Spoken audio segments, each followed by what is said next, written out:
আসসালামু আলাইকুম এভরিওয়ান, আশা করছি সকলে ভালো আছেন। আমাদের আজকের রেসিপি পেপুলি শাক দিয়ে আলু রান্না। আশা করছি আপনাদের সকলের কাছে ভালো লাগবে।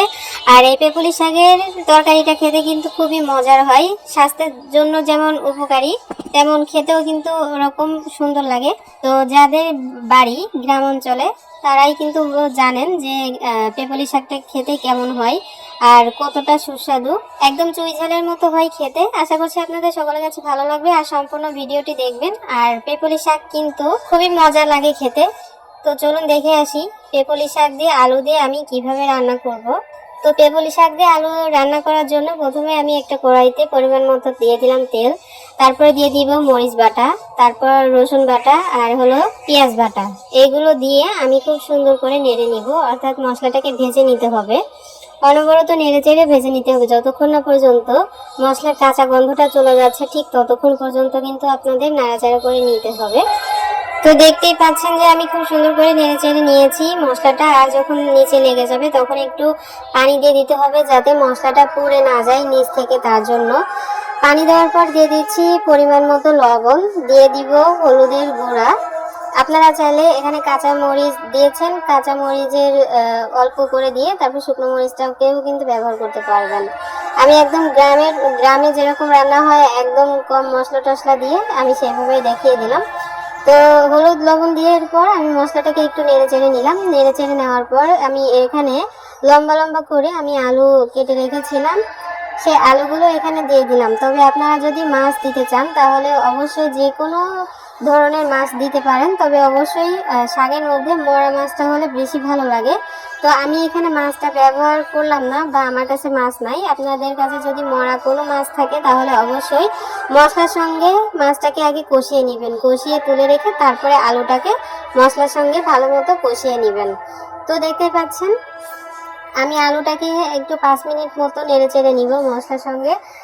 আলুর যে কাঁচা গন্ধটা আছে সেটা যাতে চলে যায় নাড়াচাড়া করতে করতে, তার জন্য আমি এখানে 5 মিনিট মতো আর কি নেড়ে চেড়ে নিলাম। নেড়ে চেড়ে নেওয়ার পর আমি এখানে দিয়ে দিচ্ছি পেপুলি শাক, আগে থেকে খুব সুন্দর করে ধুয়ে পরিষ্কার করে আমি রেখেছিলাম। আর আপনাদেরকে দেখিয়ে দিচ্ছি যে আসলে পেপুলি শাকটা কেমন হয়, একদম পান পাতার মতো, তবে পান পাতা তো অনেক বড় আর পেপুলি শাকটা একটু ছোট হয়, একদম চুই ঝালের মতো খেতে, ঝাল ঝাল লাগে, খুবই মজা লাগে খেতে। আমার কাছে তো ভীষণ ভালো লাগে। দেখতেই পাচ্ছেন এই যে পান পাতার মতো দেখতে, তবে ছোট ছোট আর কি। আর এখানে ডালপালা যা আছে সবই দেওয়া যাবে, ফেলে দেওয়ার মতো কোনো কিছুই নাই। সিদ্ধ হইলেই কিন্তু একদম খাওয়া যাবে, একদম মোমের মতো গলে যাবে। তো আপনারা এখানে কোনো কিছু ফেলে না দিয়ে ডাটা টোটা যা আছে সবই এখানে ব্যবহার করতে পারেন। তো আমি শাকগুলো দিয়ে তারপর আর কি আবারও নেড়ে চেড়ে নিব। আর এখানে 10-15 মিনিটের জন্য একটু ঢাকনা দিয়ে ঢেকে দিতে হবে সিদ্ধ হওয়ার জন্য। আপনারা কিন্তু অবশ্যই কম রান্না করবেন না, অবশ্যই বেশি রান্না করবেন, তা না হলে কিন্তু দেখা যাবে যে রান্না যখন করবেন তখন যদি তরকারিটা একদম কম হয়ে যায় তখন দেখা যাচ্ছে যে আপনি নিজেই ভাগে পাবেন না।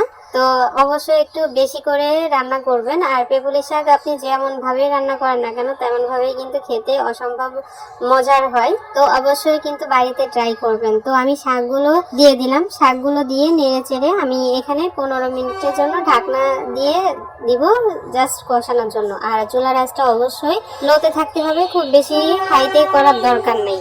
তো আমি ঢাকনা দিয়ে দিলাম, দেখতে পাচ্ছেন। তো 15 মিনিটের পর আমি চলে এসেছি, দেখতেই পাচ্ছেন আমার শাকটা কিন্তু কষানো হয়ে গেছে আর কতটা কমে গেছে, সিদ্ধও কিন্তু হয়ে গেছে মোটামুটি ভালোই।